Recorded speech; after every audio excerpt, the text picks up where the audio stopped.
रूहानी रिश्ते पर प्रस्तुत सभी कहानियाँ मनोरंजन और भावनात्मक अनुभव के उद्देश्य से बनाई जाती हैं। कहानी के पात्र, संवाद और घटनाएं काल्पनिक हैं। वास्तविक जीवन की किसी घटना या व्यक्ति से समानता केवल संयोग हो सकती है। खतरनाक बॉडीगार्ड की मासूम सी जान का आज आप देख रहे हैं पार्ट 7। और अगर इस कहानी के पहले के 6 पार्ट्स आपने मिस कर दिए हैं तो वो भी जरूर देखिएगा ताकि आपको पूरी कहानी अच्छे से समझ में आ सके। मैं उन सभी का प्लेलिस्ट लिंक डिस्क्रिप्शन बॉक्स में डाल दूंगी। अब तक आपने देखा कॉलेज के एनुअल फेस्ट में मन्नत की एक शानदार परफॉर्मेंस के दौरान दिग्विजय सिंह ने उस पर जानलेवा हमला करवाया।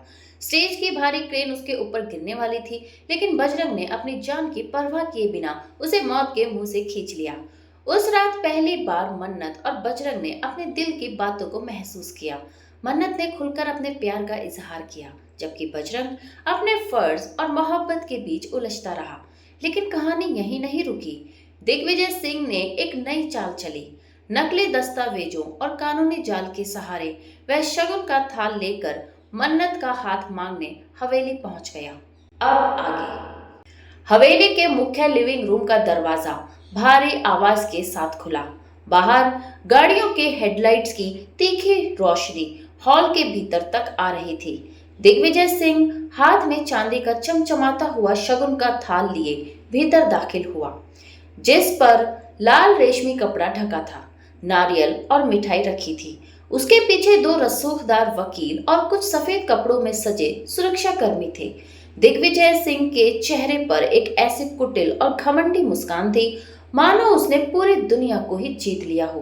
लिविंग रूम के बीचों बीच बजरंग खड़ा था। होम थिएटर के उस मखमली रोमांस से निकलकर वह तुरंत अपने पुराने खतरनाक रूप में लौट आया था। उसकी ग्रे शर्ट के कफ अभी भी मुड़े हुए थे, हाथ सीधे पैंट की जेबों में थे और आंखों में वो ठंडी खामोशी थी जो किसी बड़े तूफान के आने का इशारा करती है। अरे बॉडीगार्ड साहब, आज अकेले ही स्वागत करने आ गए? दिग्विजय ने लिविंग रूम के सोफे पर पूरी धौंस से बैठते हुए कहा। उसने शगुन का थाल सामने की कांच की टेबल पर रख दिया। ठाकुर साहब तो शहर से बाहर किसी जरूरी जाल में फंसे हैं। खैर, वकीलों ने उन्हें सब समझा दिया होगा। तभी सीढ़ियों से मन्नत तेजी से नीचे उतरी। उसका सफेद कुर्ता हवा में लहरा रहा था और आंखों में एक अजीब सा गुस्सा था।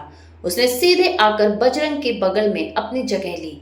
बजरंग ने बिना कोई शब्द बोले मन्नत के थोड़ा आगे होकर उसे अपने सुरक्षा घेरे में लिया। दिग्विजय सिंह, तुम्हारी हिम्मत कैसे हुई शगुन का थाल लेकर मेरे घर में घुसने की? मन्नत की आवाज गुस्से से कांप रही थी। पापा ने मुझे सब बता दिया। तुमने जो भी नकली साइन करवाए हैं वो कानूनन जुर्म है। कानून? दिग्विजय ने अपने भारी आवाज में ठहाका लगाया और सोफे पर पीछे टिक गया। मन्नत, कानून सिर्फ पेपर्स देखता है और पेपर्स पर ठाकुर साहब के असली दस्तखत मौजूद हैं, जिन्हें कल सुबह तक कोर्ट भी सही मान लेगी। अब तुम्हारे पापा के पास ना तो कोई बिजनेस बचा है और ना ही यह हवेली। उनके पास सिर्फ एक ही रास्ता है, तुम्हारी शादी मिस्टर दिग्विजय सिंह से करवा दी जाए ताकि ठाकुर साहब का रसूख और उनकी इज्जत सलामत रहे। दिग्विजय ने अपनी शातिर नजरें बजरंग पर टिकाई। और यह जो तुम्हारा वफादार कुत्ता बॉडीगार्ड खड़ा है ना, इसे कल सुबह तक अपनी सैलरी के लिए भी तरसना पड़ेगा। मन्नत का खून खोल उठा। वह आगे बढ़कर दिग्विजय को थप्पड़ मारना चाहती थी, लेकिन तभी बजरंग का एक मजबूत और भारी हाथ मन्नत के नाजुक कंधे पर आकर ठहर गया। बजरंग के उस शांत स्पर्श में एक ऐसी ताकत थी कि मन्नत के कदम वहीं रुक गए। बजरंग ने एक कदम आगे बढ़ाया। उसने टेबल पर रखे उस शगुन के थाल की तरफ देखा, फिर अपनी ठंडी नजरें दिग्विजय सिंह की आंखों में गड़ा दी। दिग्विजय सिंह, तुम बहुत बड़े बिजनेसमैन हो, लेकिन तुम्हें शायद एक बात की समझ नहीं है। बजरंग की आवाज इतनी भारी और रौबदार थी कि हॉल के कोने में खड़े वकील भी सीधे हो गए। तुमने ठाकुर साहब के सिर्फ शेयर्स और हवेली के पेपर्स पर साइन करवाए हैं। तुमने इस विला की मिट्टी को छूने की कोशिश की है। बजरंग ने टेबल के पास आकर उस शगुन के थाल को अपनी उंगलियों से उठाया और एक ही झटके में पूरी ताकत से उस फर्श पर दे मारा। झनझनाहट की एक जोरदार आवाज के साथ चांदी का थाल, मिठाई और नारियल फर्श पर बिखर गए। ये तुम्हारी हिम्मत कैसे हुई? दिग्विजय अपनी सीट से झटके से खड़ा हो गया। उसके सुरक्षाकर्मी आगे बढ़े। अपनी जगह पर रहो। बजरंग की एक ऐसे शेर जैसी दहाड़ गूंजी कि दिग्विजय के सुरक्षा कर्मियों के कदम जहां के तहां जम गए। बजरंग की आंखों में इस वक्त साक्षात काल नजर आ रहा था। दिग्विजय, तुमने मन्नत जी का हाथ मांगने की जरूरत की है, लेकिन तुम भूल गए कि मन्नत जी की सुरक्षा की जिम्मेदारी सिर्फ ठाकुर साहब ने मुझे नहीं दी, बल्कि मन्नत जी ने खुद अपना हाथ मेरे हाथ में सौंपा है। बजरंग ने घूमकर मन्नत की तरफ देखा और बेहद शिद्दत और हक के साथ मन्नत के नाजुक हथेलियों को अपने बड़े मजबूत हाथ के घेरे में लिया। मन्नत ने भी बिना एक पल की हिचकिचाहट के बजरंग के हाथ को और भी कसकर पकड़ लिया। दोनों की इस एकजुटता को देखकर दिग्विजय का चेहरा गुस्से से काला पड़ गया। कल सुबह 10 बजे का वक्त है ना तुम्हारा? बजरंग ने दिग्विजय के बिल्कुल करीब आकर उसके आंखों में देखते हुए कहा। जाओ, जाकर अपनी पूरी कानूनी फौज ले आओ। कल सुबह इसी हवेली के दरवाजे पर तुम्हें पता चलेगा कि जब एक फौजी अपनी मन्नत की हिफाजत के लिए खड़ा होता है तो वो बड़े से बड़े रसूख को भी मिट्टी में मिला देता है। Get out. दिग्विजय ने गुस्से में अपने हाथ की मुट्ठियां भींची। उसे उम्मीद नहीं थी कि बजरंग इस पारिवारिक और कानूनी जाल के बाद भी इतनी अकड़ में रहेगा। ठीक है बजरंग प्रताप सिंह, कल सुबह देखते हैं कि तुम्हारी ये अकड़ कितनी देर तक टिकती है। दिग्विजय अपने वकीलों और आदमियों के साथ पैर पटकता हुआ हवेली से बाहर निकल गया। गाड़ियां वापस चली गई, लेकिन लिविंग रूम में अब एक अजीब सा सन्नाटा और भारीपन था। मन्नत ने जैसे ही देखा कि सब जा चुके हैं, उसका गुस्सा और डर एक बार फिर आंसुओं के रूप में बाहर आने लगा। उसका हाथ अभी भी बजरंग के हाथों में था। बजरंग, अब क्या होगा? मन्नत ने सिसकते हुए कहा। पापा का सब कुछ चला गया और कल वो लोग कोर्ट के आदमियों को लेकर आ रहे हैं। क्या हम सचमुच ये हवेली खो देंगे? बजरंग ने बहुत ही नरमी से मन्नत के दोनों हाथों को अपने हाथों में ऊपर उठाया और उन्हें अपने होठों के करीब ले गया। उसने मन्नत की कांपती उंगलियों पर अपनी सांसों की गर्माहट दी। मन्नत जी, मैंने आपसे पहले भी कहा था, इस विला की हर एक ईंट आपकी मां की निशानी है, इसे कोई नहीं छीन सकता। और रही बात दिग्विजय के उन जाली पेपर्स की, तो उसकी काट मेरे पास पहले से तैयार है। मन्नत ने अपनी नम आंखें उठाई। क्या मतलब? बजरंग के होठों पर एक बहुत ही हल्की रहस्यमय मुस्कान आई। जब मैं मिलिट्री इंटेलिजेंस में अंडर कवर था, तब मैंने दिग्विजय के सारे गुप्त स्विस बैंक अकाउंट्स और बेनामी संपत्तियों की एक डिजिटल फाइल बनाई थी। कल सुबह जैसे ही कोर्ट कमिश्नर यहाँ कदम रखेंगे, ठीक उसी वक्त वो फाइल दिल्ली के सुप्रीम कोर्ट और फाइनेंस मिनिस्ट्री के पास लाइव ओपन होगी। दिग्विजय ठाकुर साहब को बर्बाद करने आया है, लेकिन कल सुबह वह खुद पूरी तरह से तबाह हो जाएगा। मन्नत ने यह सुना तो उसका दिल खुशी और सुकून से भर गया। उसे यकीन हो गया था कि उसका यह फौलादी रक्षक हर एक मुसीबत से पहले ही 2 कदम आगे चलता है। उसने बिना कुछ सोचे आगे बढ़कर अपने दोनों बाहें बजरंग के गले में डाल दी और उसे कसकर गले लगा लिया। तुम सच में बहुत अद्भुत हो बजरंग, मुझे तुमसे बहुत प्यार है। बजरंग का पूरा बदन मन्नत के इस सीधे और बेबाक इकरार से कांप उठा। उसने अपनी आंखें बंद की और मन्नत को अपनी बाहों में और भी कसकर भींच लिया। इस खतरनाक और तनाव भरी रात के बीच दोनों का यह गहरा और रूहानी रोमांस एक नए मुकाम पर पहुंच चुका था।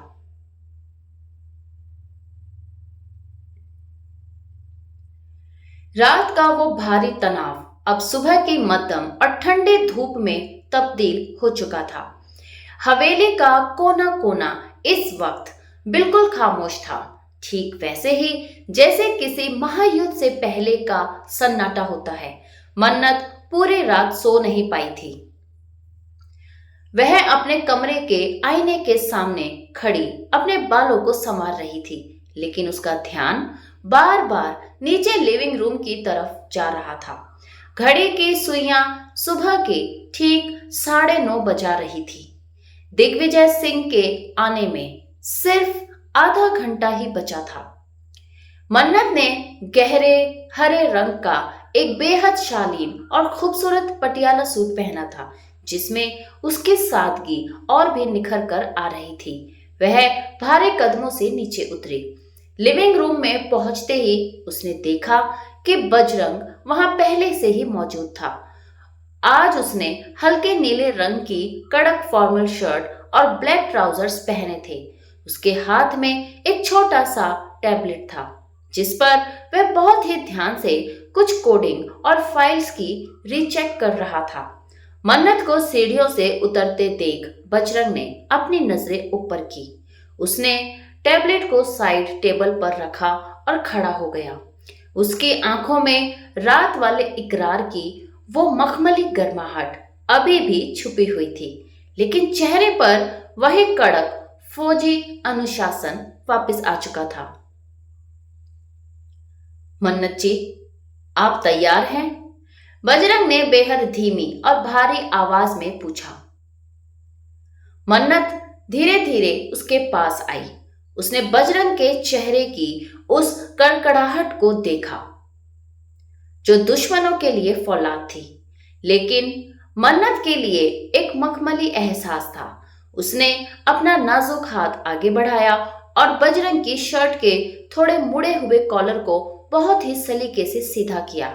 इस नजदीकी से बजरंग की सांसें थोड़ी गहरी हो गई। जब तक तुम मेरे साथ खड़े हो बजरंग, मुझे किसी भी इम्तिहान से डर नहीं लगता। मन्नत ने उसके आंखों में आंखें डालकर यह बात पूरी शिद्दत से कही। पापा का फोन आया था। वे शहर की सीमा पर पहुंच चुके हैं और सीधे हवेली आ रहे हैं। मुझे पूरा यकीन है कि आज जीत हमारे भरोसे की ही होगी। बजरंग ने मन्नत के उस हाथ को जो उसके कॉलर पर था बहुत ही आहिस्ता से थाम लिया। उसने मन्नत की हथेली को अपने मजबूत हाथों के बीच थोड़ा सा दबाया, मानो वह बिना शब्दों के उसे पूरी दुनिया का हौसला दे रहा हो। दिग्विजय सिंह को लगता है कि रसूख और जाली पेपर्स से वो सब कुछ खरीद सकता है, लेकिन उसे यह नहीं पता कि कुछ चीजें जैसे किसी का हक और किसी का इकरार कभी खरीदे नहीं जा सकते। मन्नत के होठों पर एक खूबसूरत मुस्कान खिल गई। दोनों एक दूसरे की आंखों के समंदर में खोए ही थे कि तभी हवेली के बाहर कई गाड़ियों के ब्रेक लगने की तीखी और भारी आवाजें गूंजी। हवेली का मुख्य गेट खुल चुका था। दिग्विजय सिंह इस बार पूरे दलबल के साथ आया था।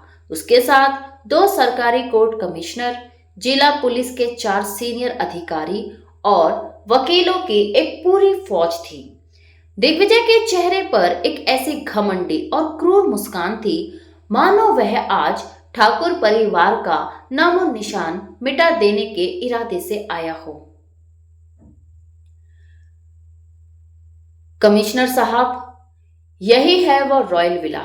सारे मालिकाना हक के पेपर्स मेरे नाम ट्रांसफर हो चुके हैं। आप तुरंत इस हवेली को सील करने की कार्रवाई शुरू कीजिए। दिग्विजय ने हाथ में सिगार लेते हुए कड़क आवाज में कहा। ठाकुर साहब भी ठीक उसी वक्त अपनी गाड़ी से उतरे और हाफते हुए मन्नत और बजरंग के पास आकर खड़े हो गए। उनके चेहरे पर चिंता साफ साफ दिख रही थी। दिग्विजय, तुमने मेरे साथ धोखा किया है। धोखा नहीं ठाकुर साहब, इसे बिजनेस कहते हैं, दिग्विजय ने हंसते हुए कहा। तभी बजरंग और मन्नत हवेली के बरामदे से नीचे उतरे। बजरंग का चलने का अंदाज इतना रोबदार था कि वहां खड़ी पुलिस फोर्स भी एक पल के लिए पीछे हट गई। मिस्टर कोर्ट कमिश्नर, बजरंग ने आगे बढ़कर अपने टैबलेट की स्क्रीन कमिश्नर के सामने कर दी। इससे पहले कि आप इस हवेली की एक भी ईंट को हाथ लगाएं, जरा अपनी मेल आईडी और दिल्ली से आया यह लाइव नोटिफिकेशन देख लीजिए। कमिश्नर ने चौंक कर अपनी जेब से फोन निकाला। जैसे ही उसने अपनी ऑफिशियल मेल आईडी खोली, उसके चेहरे का रंग पूरी तरह से उड़ गया। उसने सूखी थूक निकली और झटके से दिग्विजय सिंह की तरफ देखा। दिग्विजय सिंह जी, खेल तो खत्म हो चुका है। कमिश्नर की आवाज कांपने लगी। क्या मतलब? क्या बकवास है यह? दिग्विजय चिल्लाया। मतलब बहुत साफ है दिग्विजय। बजरंग ने एक कदम आगे बढ़ाया और उसकी आंखों में अपनी ठंडी नजरें गड़ा दी। जिस वक्त तुमने ठाकुर साहब के पेपर्स पर नकली साइन करवाए थे, ठीक उसी वक्त तुम्हारी 24 बेनामी संपत्तियों और स्विस बैंक में छुपाए गए काले धन का सारा कच्चा चिट्ठा फाइनेंस मिनिस्ट्री और सुप्रीम कोर्ट के पास लाइव पहुंच चुका था। इस वक्त दिल्ली की एक स्पेशल टीम ने तुम्हारे दिल्ली, मुंबई और इस शहर के सारे बैंक अकाउंट्स को पूरी तरह फ्रीज कर दिया है। तभी कमिश्नर के फोन पर एक और घंटी बजी। उसने फोन सुना और तुरंत पुलिस अधिकारियों की तरफ मुड़ा। इंस्पेक्टर, दिग्विजय सिंह को तुरंत अरेस्ट कीजिए। इन पर देश के साथ गद्दारी, टैक्स चोरी और जाली दस्तावेज बनाने के संगीन आरोप में गैर जमानती वारंट जारी हुआ है। पूरे मैदान में सन्नाटा छा गया। दिग्विजय सिंह के पैरों तले जमीन खिसक गई। जो इंसान कुछ सेकंड पहले इस हवेली को सील करने आया था, आज उसके अपने हाथों में कानून की हथकड़ी लगने जा रही थी। उसके सुरक्षाकर्मी और वकील चुपचाप अपनी गाड़ियां लेकर वहां से खिसकने लगे। पुलिस ने आगे बढ़कर दिग्विजय सिंह को दबोच लिया। जाते जाते दिग्विजय ने बजरंग को एक खूंखार नजर से देखा। बजरंग, तुमने मुझे बर्बाद कर दिया। मैं तुम्हें नहीं छोड़ूंगा। तुम्हारी बची हुई जिंदगी अब जेल की सलाखों के पीछे ही कटेगी, दिग्विजय। बजरंग ने बेहद ठंडे लहजे में अपना आखिरी और निर्णायक डायलॉग मारा। गाड़ियां दिग्विजय को लेकर जा चुकी थी। हवेली पर मंडरा रहा वो काला साया अब हमेशा के लिए छट चुका था। ठाकुर साहब की आंखों में खुशी के आंसू थे। उन्होंने आगे बढ़कर बजरंग को कसकर गले लगा लिया। बजरंग, आज तुमने न सिर्फ मेरी हवेली बचाई है, बल्कि मेरी इज्जत और मेरी बेटी का भविष्य भी महफूज कर दिया। मुझे माफ कर देना कि शुरुआत में मैंने तुम्हें सिर्फ एक मामूली गार्ड समझा था। ठाकुर साहब, मैंने सिर्फ अपना फर्ज निभाया है। बजरंग ने बेहद शालीनता से सिर झुकाया। मन्नत थोड़ी दूर खड़ी यह सब देख रही थी। उसकी आंखों में इस वक्त अपने प्यार के लिए एक ऐसा गर्व था जिसे शब्दों में बयान नहीं किया जा सकता था। उसने अपनी पलकें झुकाई और मुस्कुराते हुए अंदर कमरे की तरफ बढ़ गई। शाम ढल चुकी थी। हवेली का बगीचा अब सुनहरी और लाल रोशनी से सराबोर था। मन्नत बगीचे के उसे संगमरमर के बेंच पर बैठी थी जहां कुछ दिन पहले उनकी दूरियां बढ़ी थी, लेकिन आज का माहौल बिल्कुल अलग था। तभी बजरंग वहां आया। आज उसने अपनी कड़क शर्ट के बटन थोड़े ढीले कर रखे थे, जिससे वह बेहद रिलैक्स और हैंडसम लग रहा था। वह चुपचाप मन्नत के पास आकर बेंच पर बैठ गया। मन्नत जी, अब सब कुछ ठीक हो चुका है। दुश्मन जेल में है, ठाकुर साहब का बिजनेस सुरक्षित है, यानी अब मेरी सुरक्षा की ड्यूटी यहाँ खत्म होती है। बजरंग ने मन्नत की तरफ देखते हुए बहुत ही धीमी और थोड़ी उदास आवाज में कहा। मन्नत ने झटके से उसकी तरफ देखा। उसकी आंखों में एक शरारती और प्यारा सा गुस्सा आ गया। उसने बिना कुछ सोचे बजरंग का हाथ पूरी ताकत से थाम लिया और उसे अपने और करीब खींचते हुए बोली, तुम्हें किसने कहा कि तुम्हारी ड्यूटी खत्म हो गई है, mister chief of security? Bajrang ने अपनी भौहें उठाई। मतलब यह है कि पापा ने तुम्हें सिर्फ इस हवेली की सुरक्षा का जिम्मा दिया था, लेकिन तुमने जो मेरे दिल की चौखट पर अपना पहरा बिठाया है ना, उसकी ड्यूटी ताउम्र के लिए है। और हाँ, आज से तुम्हारा प्रमोशन हो चुका है। मन्नत ने अपनी नाक सिकोड़ते हुए बेहद रोमांटिक अंदाज में कहा। कौन सा प्रमोशन मन्नत जी? बजरंग के होठों पर वही दुर्लभ और दिल चुरा लेने वाली मुस्कान आ गई थी। बॉडीगार्ड से सीधे मेरी जिंदगी के इकलौते सुल्तान का। मन्नत ने अपना सिर बेहद नमी और हक के साथ उसके चौड़े सीने पर टिका दिया। बजरंग ने एक बहुत गहरी और सुकून भरी सांस ली। उसने मन्नत को अपनी फौलादी बाहों के घेरे में पूरी शिद्दत से समेट लिया। ढलते सूरज की आखिरी किरण उन दोनों के इस खूबसूरत और मुकम्मल इश्क पर अपनी दुआएं बिखेर रही थी। हवेली पर छाई काली घटाएं अब पूरी तरह साफ हो चुकी थी, लेकिन मन्नत और बजरंग के दिलों के बीच एक नया और मीठा तूफान करवट ले रहा था। शाम के 5 बज रहे थे। आसमां में हल्के गुलाबी और सलेटी रंग के बादल छाए हुए थे और ठंडी ठंडी हवा के झोंके हवेली के पर्दों को उड़ा रहे थे। मन्नत अपने कमरे में खड़ी आईने में खुद को देख रही थी। उसने आज आसमानी नीले रंग का एक बेहद खूबसूरत सिल्क का सूट पहना था। उसने अपनी आंखों में हल्का सा काजल लगाया, लेकिन उसका मन बेहद अशांत था। कल रात बजरंग ने उसे गले तो लगाया था, लेकिन आज सुबह से वह फिर से वही कड़क, गंभीर और दूर रहने वाला बॉडीगार्ड बनने की कोशिश कर रहा था। मन्नत को उसके यह मर्यादा वाली दीवार अब बर्दाश्त नहीं हो रही थी। बहुत हो गया तुम्हारा यह फर्ज और हर ड्यूटी का नाटक, मिस्टर बजरंग प्रताप सिंह। अब तो तुम्हें मेरे सामने पूरी तरह पिघलना ही होगा। मन्नत ने गुस्से में अपने पैर पटके और आईने के सामने से हट गई। वह सीधे नीचे लिविंग रूम की तरफ आई। ठाकुर साहब अपनी एक बिजनेस ट्रिप के सिलसिले में अगले 3 दिनों के लिए शहर से बाहर जा चुके थे। यानी पूरी हवेली में अब सिर्फ मन्नत थी, उसकी धड़कनें थी और उन धड़कनों पर पहरा देने वाला बजरंग था।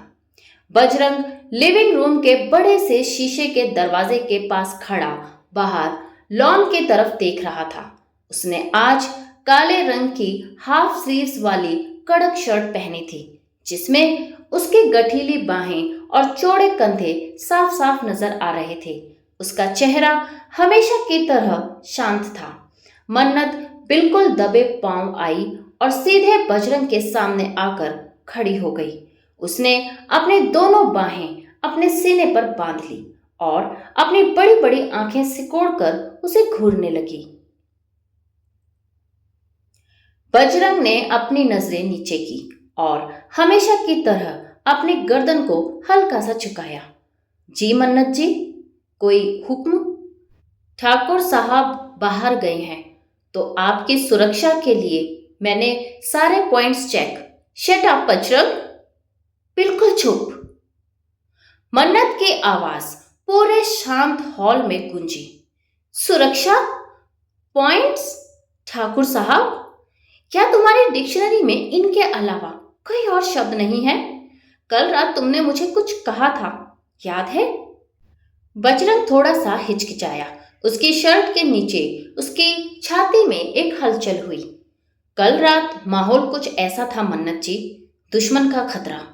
फिर से वही? मन्नत का गुस्सा अब 7वें आसमान पर था। वह एक कदम और आगे बढ़ी, इतने करीब कि उसकी सांसों की महक बजरंग को मदहोश करने लगी। कल रात तुमने मुझे अपनी बाहों में भरा था बजरंग, तुमने मेरी उंगलियों को चूमा था, और आज सुबह से तुम फिर से मुझसे 2 कदम दूर खड़े होकर मन्नत जी का रट्टा लगा रहे हो। तुम्हारी यह दोहरी फितरत मुझे पागल कर देगी। बजरंग ने एक गहरी सांस ली।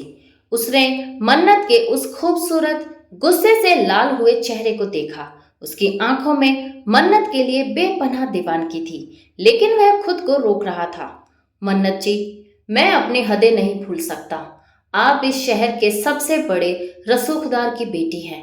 मेरा आपसे इस तरह करीब आना। हदें? तुम्हें हदों की पड़ी है ना? मन्नत के सब्र का बांध पूरी तरह टूट गया। उसने बिना एक पल सोचे आगे बढ़कर बजरंग की शर्ट के दोनों कॉलर्स को अपनी नाजुक उंगलियों में कसकर दबोच लिया और उसे पूरी ताकत से अपनी तरफ खींचा।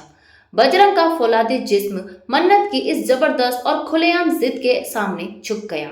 दोनों के चेहरे अब सिर्फ 1 इंच की दूरी पर थे। तो सुन लो बजरंग प्रताप सिंह, मन्नत ने सीधे उसकी आंखों की गहराइयों में देखते हुए अपने दिल के बंद दरवाजे को पूरी तरह खोल दिया। उसकी आवाज में इस वक्त एक अजीब सा नशा और खुलेआम इकरार था। मुझे नहीं परवाह किसी रसूख की और ना ही किसी समाज की। मन्नत सिर्फ तुम्हारी है और उसका यह दिल तुम्हारे नाम की जागीर बन चुका है। मैं तुमसे बेपनाह पागलों की तरह मोहब्बत करती हूँ। अब अगर तुमने अपनी इस मर्यादा का नाम भी लिया तो मैं यहीं इसी वक्त कुछ ऐसा कर बैठूंगी कि तुम अपनी पूरी मिलिट्री ट्रेनिंग भूल जाओगे। मन्नत का यह बेबाक और खुलेआम प्यार का इजहार सुनकर बजरंग का पूरा वजूद कांप उठा। उसकी आंखें बड़ी हो गई। आज तक उसने दुश्मनों की बड़ी बड़ी तोपों का सामना किया था, लेकिन मन्नत के इस खुले बेधड़क इश्क के सामने उसके सारे कड़े नियम और कानून ताश के पत्तों की तरह ढह गए। बजरंग की गहरी भूरी आंखों में अचानक एक खूंखार और गहरा रोमांटिक जुनून उतर आया। उसने मन्नत के उन हाथों को जो उसके कॉलर पर थे अपने मजबूत हथेलियों से जकड़ लिया, लेकिन इस बार उसने उन्हें हटाया नहीं, बल्कि मन्नत की कलाई को और कसते हुए उसे सीधे दीवार से सटा दिया। मन्नत की पीठ जैसे ही ठंडी दीवार से टकराई, उसकी सांसें थम गई। बजरंग अब उसके इतने करीब था कि उसका पूरा चौड़ा साया मन्नत के ऊपर ढल चुका था। मन्नत। बजरंग ने पहली बार उसके नाम के आगे से जी शब्द हटा दिया था। उसकी आवाज में एक ऐसा मर्दाना रसूख और गहरा रोमांस था कि मन्नत का पूरा बदन सिहर उठा। तुमने शेर के मुंह में हाथ डाला है। मैंने सालों से अपने अंदर जिस तूफान को रोक कर रखा था, आज तुमने उसे आजाद कर दिया है। अब अगर मैं अपनी हदें पार कर गया तो तुम चाहकर भी मुझसे दूर नहीं जा पाओगी। मन्नत ने अपनी कांपती हुई पलकें उठाई। उसकी आंखों में डर नहीं, बल्कि एक अजीब सी जीत की चमक थी। उसने अपने होठों को थोड़ा सा खोला और फुसफुसाते हुए कहा, तो किसने कहा है तुम्हें रुकने के लिए, मेरे सुल्तान? ठीक उसी वक्त बाहर मौसम ने एक करवट ली। जोरदार बादलों की गड़गड़ाहट के साथ हवेली की खिड़कियों पर बारिश की बड़ी बड़ी बूंदें गिरने लगी। भीगे शाम का वो जादुई अंधेरा लिविंग रूम में फैल गया और उस मखमली अंधेरे के बीच दो दिलों के बीच की तकरार अब एक बेहद गहरे, रूहानी और इंटेंस रोमांस में बदलने के लिए पूरी तरह तैयार थी। इस भीगी और तन्हा शाम में जब हवेली में कोई नहीं है, तो बजरंग मन्नत के इस खुले इकरार का जवाब किस नए अंदाज में देगा? क्या मन्नत अपने इस सख्त बॉडीगार्ड को पूरी तरह अपने इश्क के रंग में रंग पाएगी, या सुबह होते ही बजरंग के मन में फिर से कोई नई कश्मकश जागेगी? To be continued. पूरी कहानी देखने के लिए तहे दिल से धन्यवाद। पार्ट 8 जल्द ही आएगा और अगर आपने इससे पहले के सारे पार्ट्स मिस कर दिए हैं तो वो भी जरूर देखिएगा। धन्यवाद।